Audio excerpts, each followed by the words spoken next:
Very good morning my dear ones, welcome to Humanities Hive. हमने start किया था contemporary South Asia chapter, जिसमें हमने military and democracy in Pakistan and Bangladesh, monarchy and democracy in Nepal, ethnic conflicts and democracy in Sri Lanka, ये topics cover कर चुके हैं। आज नेक्स्ट टॉपिक करने जा रहे हैं इंडिया पाकिस्तान कॉन्फ्लिक्ट्स। अब तक हमने जितने भी टॉपिक्स कवर किए, चाहे वो मिलिट्री डेमोक्रेसी पाकिस्तान हो या बांग्लादेश का टॉपिक, नेपाल का और एथनिक कॉन्फ्लिक्ट्स इन श्रीलंका, ये सारे टॉपिक्स हमने इसमें कंट्रीज़ के इंटरनल इश्यूज़ के बारे में डिस्कस किया। पाकिस्तान में जो लोगों का स्ट्रगल था वो मिलिट्री के अगेंस्ट था, क्योंकि मिलिट्री रूल वहाँ पे हो रहा था। उसके बाद बांग्लादेश की बात करें तो वेस्ट पाकिस्तान डोमिनेंस कर रहा था ईस्ट पाकिस्तान को। 1971 में बांग्लादेश एक न्यू कंट्री बनी। उसके बाद नेपाल की बात करें तो वहाँ पे हमने क्या पढ़ा कि वहाँ पे जो लोगों का स्ट्रगल था वो मोनार्की के अगेंस्ट था। और श्रीलंका में हमने क्या पढ़ा कि यहाँ पे तमिल पीपल और सिंगालीज के बीच में एथनिक कॉन्फ्लिक्ट्स थे। तो ये कंट्रीज़ के इंटरनल इशूज़ थे। लेकिन आज जो हम टॉपिक करने जा रहे हैं वो दो कंट्रीज़ के बीच में कॉन्फ्लिक्ट्स को पढ़ने जा रहे हैं। और अगर आप इंडिया के नेबरिंग कंट्रीज़ की बात करें तो सबसे ज़्यादा अगर हमारे इश्यूज़ हैं, चाहे बॉर्डर इशू है, चाहे रिवर वाटर को लेकर इशू है, तो वो किसके साथ हैं? पाकिस्तान के साथ हैं। क्लियर? तो आज का जो हमारा टॉपिक है वो इंडिया पाकिस्तान कॉन्फ्लिक्ट्स है। और इससे पहले end of bipolarity, contemporary centres of power chapter हम कर चुके हैं। उनकी प्लेलिस्ट अपलोड कर दी गई है, वहाँ से पढ़ सकते हैं। इंडिया पाकिस्तान कॉन्फ्लिक्ट्स, अगर ये क्वेश्चन आता है तो 6 मार्क्स में आएगा और उसमें आप ये 6 पॉइंट्स अगर आप मेंशन करते हैं तो आप अच्छा स्कोर करेंगे। First point, the Kashmir issue. Second, conflict over the Siachen glacier. Third, arms race between the two countries. Fourth, both the governments continue to be suspicious to each other. Dispute over sharing of river water and demarcation line in Sir Creek in the Rann of Kutch. ये 6 points हम 1 bye 1 discuss करेंगे। पहले आपको इन points की heading ही mind में अच्छे से बैठा लेनी है। तो कश्मीर इशू सबको पता है कि हाँ, दोनों कंट्रीज़ के बीच कश्मीर को लेकर इशू है, क्योंकि पाकिस्तान ये क्लेम करता है पार्टीशन के टाइम से ही कि कश्मीर पाकिस्तान का है। क्लियर? चलो, सबसे पहला पॉइंट हम डिस्कस करते हैं, the Kashmir issue. The Kashmir issue armed conflict between India and Pakistan. The most salient and overwhelming of these conflicts is, of course, the one between India and Pakistan soon after the partition. The two countries got embroiled in a conflict over the fate of Kashmir. The Pakistani government claimed the Kashmir belonged to it. Wars between India and Pakistan in 1947, 1965 failed to settle the matter. Kashmir issue सारे बच्चे जानते हैं, partition के बाद से ही कश्मीर को लेकर दोनों कंट्रीज़ के बीच में कॉन्फ्लिक्ट्स होते रहे हैं। ठीक है? और आज भी ये मैटर सॉर्ट आउट नहीं हुआ है। दोनों कंट्रीज़ इस मैटर को लेकर उलझी हुई हैं और पाकिस्तानी गवर्नमेंट ये क्लेम करती है कि कश्मीर उनका है। सबसे पहले कश्मीर को लेके जो वॉर हुई वो बिल्कुल फ्रीडम के बाद ही 47 में हुई, और उसके बाद अगेन 1965 में जब लाल बहादुर शास्त्री प्राइम मिनिस्टर थे तब फिर वो सेकेंड वॉर हुई। अगर आप 47 के वॉर की बात करें, लेकिन उन दो वॉर्स के बाद भी ये मैटर सॉर्ट आउट नहीं हुआ। 47 में ये वॉर क्यों हुई? देखो, थोड़ा सा मैं आपको चैप्टर से अलग थोड़ा बताऊंगी, वो स्टोरी सुनना ज़रूरी है, उससे आपका कंसेप्ट क्लियर हो जाएगा। जब पार्टीशन हुआ और तो जो प्रिंसली स्टेट्स थे उनसे ये कहा गया था कि या तो आप इंडिया को ज्वाइन करेंगे या पाकिस्तान को ज्वाइन करेंगे, या थर्ड ऑप्शन उन्हें दिया गया था कि आप इंडिपेंडेंट रूल कर सकते हैं। क्लियर? सेम कश्मीर के राजा की भी यही, उनके सामने भी यही कंडीशन थी। तो उन्होंने कहा कि नहीं, हम इंडिपेंडेंट रूल करेंगे, ना हम इंडिया को ज्वाइन करेंगे ना हम पाकिस्तान को ज्वाइन करेंगे। और वहाँ के जो राजा थे वो हिंदू थे, महाराजा हरी सिंह। बट जब पाकिस्तान की तरफ से वहाँ पर कश्मीर पे अटैक होने लग गए, तब फिर राजा हरी सिंह ने इंडियन गवर्नमेंट से हेल्प मांगी। ठीक है? और इंडियन गवर्नमेंट से हेल्प मांगने के बाद उन्होंने कश्मीर का मर्जर एक्सेप्ट कर लिया इंडिया के साथ। और 26 अक्टूबर 1947 को महाराजा हरी सिंह ने जो मर्जर था वो उस डॉक्यूमेंट पे साइन कर लिए। कब करे थे महाराजा हरी सिंह ने? 26 अक्टूबर 1947। ठीक है, तो इससे क्या हो गया, जो कश्मीर था उसका मर्जर हो गया इंडिया में। क्लियर, तो फिर तो कोई इशू होना ही नहीं चाहिए। बट क्या पाकिस्तान ये बात एक्सेप्ट करेगा कि वहाँ के जो राजा थे कश्मीर के, उन्होंने इंडिया के साथ मर्ज कर लिया है, तो अब कश्मीर पूरी तरीके से इंडिया के बाउंड्री के अंडर हो गया और इंडिया का पार्ट हो गया। और इसी चीज़ को लेकर उसके बाद उन्होंने अटैक किया इंडिया पे, वॉर हुई। फिर वो वॉर यूनाइटेड नेशन के मीडिएशन से वो वॉर 1949 में जाके रुकी। बट उस वॉर के ख़त्म होने के बाद कश्मीर का डिवीज़न हो गया। देखो मैप में मैं दिखाती हूँ आपको, ये देखो, ये आपके लिए लगाया है ताकि आपको चीज़ें बिल्कुल अच्छे से क्लियर हो। ये देखो, ये पहले ये पूरा ऐसे था जम्मू कश्मीर, ठीक है, ओके। एक्साई चीन रीजन तो वो 1962 के वॉर में वो उधर गया, उसको अभी आप उसको नहीं देखो, अभी इसको डिस्कस नहीं करो, ठीक है। अभी देखो ये क्या है, और उस सीज फायर एग्रीमेंट हुआ, वॉर रुकी 1949 में। फिर क्या फाइनल डिसीजन हुआ कि एक लाइन ऑफ कंट्रोल बनाएगी, LOC, ये देखो, ठीक है, और इन दोनों पार्ट्स का डिवीज़न कर दिया गया। ये वाला एरिया पाकिस्तान के अंडर चला गया, जिसे आप POK कहते हैं, पाकिस्तान ऑक्यूपाइड कश्मीर। और ये जो एरिया था ये इंडिया के अंडर आया, जम्मू एंड कश्मीर। ये पूरा एरिया ग्रीन वाला जो आप देख रहे हैं, ये 1947-48 में जो वॉर हुई तभी ये एरिया पाकिस्तान ने ऑक्यूपाई कर लिया, ठीक है, क्लियर। तो 47 की वॉर, आपको इतना ज़्यादा डिटेल में जाने की ज़रूरत नहीं है, एग्ज़ाम में सिर्फ पॉइंट लिखना है, क्योंकि ऐसे तो आंसर बहुत बड़ा हो जाएगा और हमें टाइम भी मैनेज करके चलना है। तो सिर्फ आप मेंशन करेंगे कि 47-48 की वॉर में हुआ, लेकिन वॉर हुई, उसके बाद ये पार्टीशन हुआ, डिवीज़न हुआ, बट उसके बाद भी ये मैटर सॉर्ट आउट नहीं हुआ।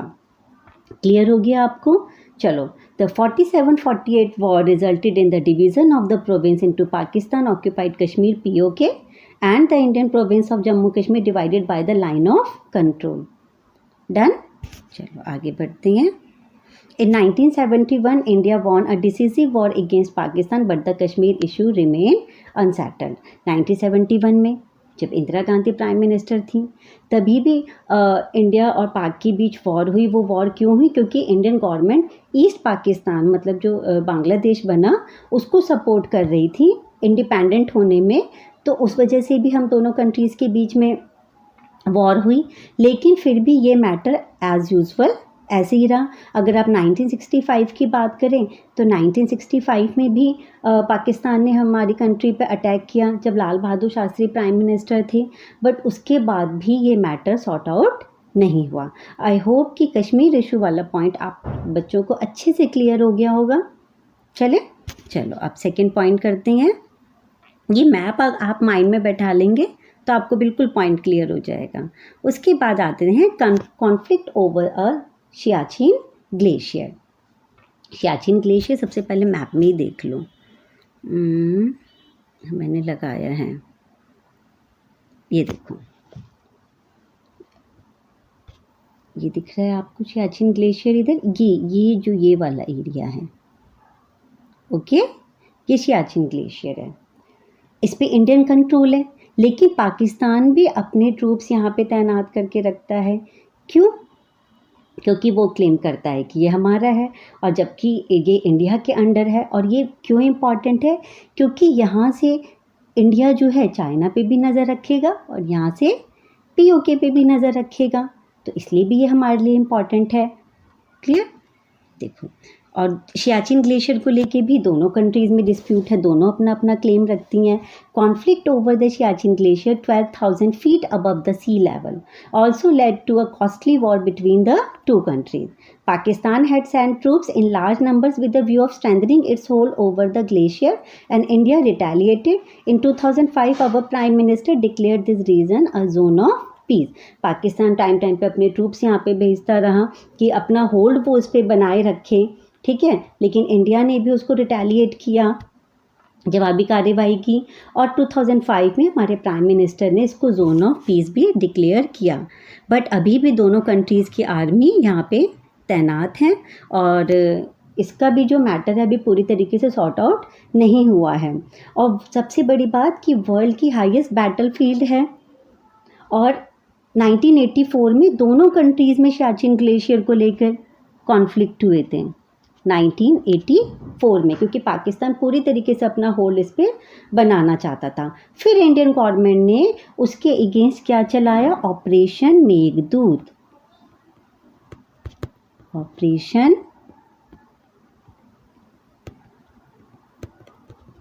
मेघदूत, ठीक है। और इस ऑपरेशन के द्वारा इंडियन आर्मी ने सियाचिन ग्लेशियर पर अपना पूरा कंट्रोल कर लिया। और जबकि पाकिस्तान तो 70s से ही इस पे अपना कंट्रोल जता रहा था, लेकिन तब से लेकर अब तक ऑपरेशन मेघदूत के द्वारा इंडियन आर्मी ने सियाचिन ग्लेशियर पे कंट्रोल तो कर लिया, लेकिन अभी भी सियाचिन ग्लेशियर को लेकर दोनों कंट्रीज़ में कॉन्फ्लिक्ट है। तो सियाचिन ग्लेशियर का टॉपिक पॉइंट क्लियर हो गया। चलो अब थर्ड पॉइंट करते हैं। 2 पॉइंट हो गए, एक हमने क्या करा, Kashmir issue, second Siachen glacier वाला, साथ के साथ लर्न करते चलेंगे। Third, arms race between the 2 countries. अब देखो, ये पता है कि 47 के बाद से ही दोनों कंट्रीज़ में इश्यूज़ हैं, फिर वो वाटर को लेकर हो चाहे बॉर्डर्स को लेकर हो। तो आर्म्स रेस भी दोनों कंट्रीज़ में है, और दोनों कंट्रीज़ न्यूक्लियर वेपन्स वाली कंट्रीज़ भी बन गई हैं। मिसाइल्स, आर्म्स की बात करें तो दोनों कंट्रीज़ में पावरफुल कंट्री हैं। The arms race between the 2 countries assumed a new character, with both states acquiring nuclear weapons and missiles to deliver such arms against each other in the 1990s. In 1998, India conducted nuclear explosion in Pokhran. Pakistan responded within a few days by carrying out nuclear tests in the Chagai Hills. Since then, India and Pakistan seem to have built a military relationship in which the possibility of a direct and full-scale war has declined. देखो, war अगर होगी, दोनों countries को पता है, तो उसका नुकसान दोनों को ही भुगतना पड़ेगा, ठीक है। तो दोनों कंट्रीज़ की पहली प्रायोरिटी यही है कि वॉर ना हो, क्योंकि दोनों के पास ही न्यूक्लियर पावर है। और अगर न्यूक्लियर बॉम्ब का यूज़ करके अगर वॉर होती है, तो ये सिर्फ 2 कंट्रीज़ के लिए नहीं बल्कि पूरे वर्ल्ड के लिए ही ये बहुत ही नुकसानदायक होगा। क्लियर। अब देखो, पोखरण कहाँ है, राजस्थान में। तो इंडियन गवर्नमेंट ने पोखरण टेस्ट 1998 में किया, और देखो 11-13 मई को इंडियन गवर्नमेंट ने किया, और 28-30 मई को 1998 में पाकिस्तान ने चगाई हिल्स में न्यूक्लियर टेस्ट किया। देख लो कंपटीशन दोनों कंट्रीज़ में। और फर्स्ट पोखरण टेस्ट कब हुआ था, 1974 में, जब कौन थी प्रधानमंत्री, इंदिरा गांधी। सेकेंड पोखरण टेस्ट कब हुआ, जब आपके अटल बिहारी वाजपेयी पीएम थे। क्लियर। ये मैंने सिर्फ मैप इसलिए लगा दिया था कि आपको पता रहे कि पाकिस्तान ने यहाँ पे टेस्ट किया और इंडियन गवर्नमेंट ने यहाँ राजस्थान में पोखरण में किया। इससे चीज़ें लर्न हो जाती हैं। क्लियर। चलो आगे बढ़ते हैं। Both the government continue to be suspicious to each other, और दोनों गवर्नमेंट एक दूसरे को लेकर सस्पिशियस हैं। The Indian government has blamed the Pakistani government for using a strategy of low-key violence by helping the Kashmiri militants with arms, training, money and protection to carry out terrorist strike against India. Indian government का ये कहना है कि जो Pakistani army है या government है, वो कश्मीरी मिलिटेंट्स को हेल्प करती है, आर्म्स दे के उनको मनी दे रही है, उनको ट्रेनिंग दे रही है, एंटी इंडियन एक्टिविटीज़ बढ़ा रही है, ठीक है। और the Indian government also believe that Pakistan had decided the pro Khalistani militants with arms and ammunitions during the period 1985 to 1995।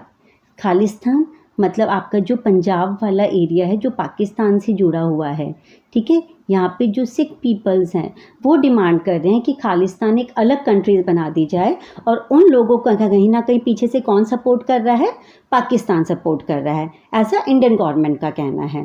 Clear. It's spy agency कौन सी, ISI, जो पाकिस्तान की स्पाई, जैसे हमारी का है क्या है, रॉ, ऐसी पाकिस्तान की स्पाई एजेंसी कौन सी है, inter services intelligence, ISI is alleged to be involved in various anti-Indian campaigns in India's northeast, operating secretly through Bangladesh and Nepal। और इंडियन गवर्नमेंट का ये भी कहना है कि उनकी जो स्पाई एजेंसी है ISI, वो एंटी इंडियन कैंपेनिंग करती है नॉर्थ ईस्ट के थ्रू और आपके बांग्लादेश और नेपाल के थ्रू। अगर आप देखें, एक सेकेंड, इंडियन मैप पे एक बार जाते हैं। देख अब क्या है, पाकिस्तान यहाँ पे तो सिक्योरिटी बिल्कुल टाइट है। पता है कि जो भी टेररिस्ट या जो भी एंटी इंडियन एक्टिविटीज़ को करने के लिए अगर उन्हें इंडिया में एंटर करना, तो यहाँ से एंटर करना मुश्किल है। तो वो कहाँ से करते हैं कि नेपाल से एंटर करने में पता है कि यहाँ से वीज़ा नहीं लगता, नेपाल में आप फ्रीली आ जा सकते हैं। इधर बांग्लादेश से भी इंडिया में एंट्री में कोई वीज़ा वगैरह नहीं लगता, और आपके नॉर्थ ईस्टर्न एरिया से। तो पाकिस्तान या उनकी जो स्पाई एजेंसी है वो कहीं ना कहीं एंटी इंडियन एक्टिविटीज़ को बढ़ावा देती है, और इसके लिए वो नेपाल, बांग्लादेश और नॉर्थ ईस्टर्न एरिया से एंटर करती हैं इंडिया में। क्लियर हो गया? चलो, ये पॉइंट्स भी हमारा हो गया है। The government of Pakistan in turn blames the Indian government and its security agencies for fomenting trouble in the provinces of Sindh and Balochistan. लेकिन पाकिस्तानी गवर्नमेंट का कहना है कि इंडियन गवर्नमेंट और इंडियन एजेंसी भी एंटी पाकिस्तानी एक्टिविटीज़ को बढ़ावा दे रही है हमारे सिंध और बलूचिस्तान जैसे एरिया में। क्लियर हो गया? उसके बाद आ जाता है fifth point, dispute over sharing of river water. Partition के बाद आपने धरती का तो पार्टीशन कर दिया, लेकिन आप रिवर का पार्टीशन कैसे करोगे? There was also a dispute over the waters of rivers Indus, Jhelum and Chenab, क्योंकि ये रिवर इंडिया से फ्लो होते हैं और उसके बाद पाकिस्तान में एंटर कर रही हैं, and that flow through Kashmir to Pakistan, and India adopted a liberal attitude in this regard. Otherwise many parts of western Pakistan would have been converted into the hot desert sand, and in 1960 with the help of World Bank and Indus Water Treaty was signed by the two countries। ये line important है क्योंकि यहाँ से short question या MCQ बनता है। ठीक है, लॉन्ग क्वेश्चन में तो आपको ये लाइन मेंशन करनी ही करनी, क्योंकि लॉन्ग क्वेश्चन में भी अच्छा स्कोर करने के लिए जो इम्पॉर्टेंट लाइंस हैं, इम्पॉर्टेंट कीवर्ड्स हैं, वो आपको लिखने हैं। वाटर को लेकर डिस्प्यूट है, इंडस, झेलम, चेनाब, ये सारी नदियाँ, ये देखो एक बार मैप में देख लो। ये देखो इंडिया से होके गुजर रही है, ये देखो और ये सब पाकिस्तान में एंटर कर रही हैं। क्लियर? और दोनों कंट्रीज़ के बीच में इशू है, तो इसको लेकर वर्ल्ड बैंक की मदद से एक ट्रीटी साइन करी गई दोनों कंट्रीज़ के द्वारा। Clear? But Pakistan is afraid that the flow of water can be stop despite the treaty. But Indian government का जो रवैया है वो ऐसा नहीं है कि हम वाटर रोक देंगे या पाकिस्तान में नहीं जाने देंगे। ठीक है, इंडियन गवर्नमेंट ह्यूमैनिटिज्म पे विश्वास करती है, मानवतावाद पे विश्वास करती है। चलो आगे बढ़ते हैं। There are still some minor differences about the interpretation of the Indus Water Treaty and the use of river water. The two countries are not in agreement over the demarcation line in Sar Creek in the run of Kutch. The dispute seems minor, but there is an underlying body that how the dispute is settled may have an impact on the control of sea resources in the area adjoining Sar Creek. India and Pakistan are holding negotiation on all these issues. अगर आप sir creek की बात करें, कहाँ पे है ये? मैंने इसके लिए भी ये लगा दिया है ताकि आपको ध्यान रहे।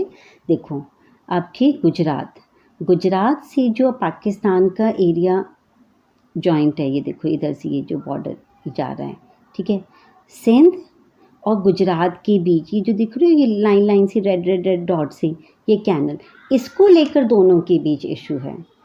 क्लियर? और पाक ये क्लेम करता है कि पूरा सर क्रीक उसका है। ठीक है, और इंडियन गवर्नमेंट कहती है नहीं, ये इसमें हमारा भी हक है। क्यों इम्पॉर्टेंट है, क्यों दोनों कंट्रीज़ इसको लेकर अपना अपना क्लेम जता रही हैं? क्योंकि ये फ़िशिंग के लिए भी बहुत इम्पॉर्टेंट है, और ऑयल और गैस जैसे नेचुरल रिसोर्स के लिए भी ये बहुत इम्पॉर्टेंट है। तो इकोनॉमिकली आस्पेक्ट से देखें तो भी ये बहुत इम्पॉर्टेंट है, सिक्योरिटी आस्पेक्ट से देखें तो भी ये इम्पॉर्टेंट है। क्लियर? तो सर क्रीक का मुद्दा जो कि रन ऑफ कच्छ में है, ये भी एक इशू है। और तो इस तरीके से हमने अब पाकिस्तान और इंडिया के जितने भी कॉन्फ्लिक्ट्स थे वो सारे डिस्कस कर लिए हैं। फटाफट से 6 पॉइंट रिवाइज़ करें। कौन कौन से करें हमने? द कश्मीर इशू, जिसमें 47 से वॉर शुरू हुई, उसके बाद फिर 65 में भी हुई, बट मैटर सॉल्व नहीं हुआ। Conflict over the Siachen glacier को लेकर दोनों कंट्रीज़ में कॉन्फ्लिक्ट है। इंडिया ने ऑपरेशन मेघदूत के द्वारा उस पर कंट्रोल किया। उसके बाद आर्म्स रेस है। अगर हमने न्यूक्लियर टेस्ट किया तो उसके कुछ दिन बाद पाकिस्तान भी न्यूक्लियर टेस्ट कर लेता है। Both the government continue to be suspicious of each other. दोनों कंट्रीज़ जो हैं, दोनों गवर्नमेंट और दोनों की आर्मी है, दोनों की जो सर्वे रॉ और आईएसआई एक दूसरे को सस्पिशियस उससे देखती हैं। उनको लगता है कि हम उनको ये लगता है कि Indian government anti Pakistani activities को बढ़ावा दे रही है, और हमें ये लगता है कि पाकिस्तानी गवर्नमेंट या Pakistani army anti Indian activities को बढ़ावा दे रही हैं। Dispute over sharing of river water, Indus water treaty आपकी 1960 में वर्ल्ड बैंक की मदद से हुई। Demarcation line in sir creek in the Rann of Kutch, इसको लेके दोनों के बीच कॉन्फ्लिक्ट है। क्लियर? तो यहाँ पे ये हमारा टॉपिक कंप्लीट होता है। आई होप आपको अच्छे से क्लियर हो गया होगा। If you have any doubt then you can ask me. Thank you, bye.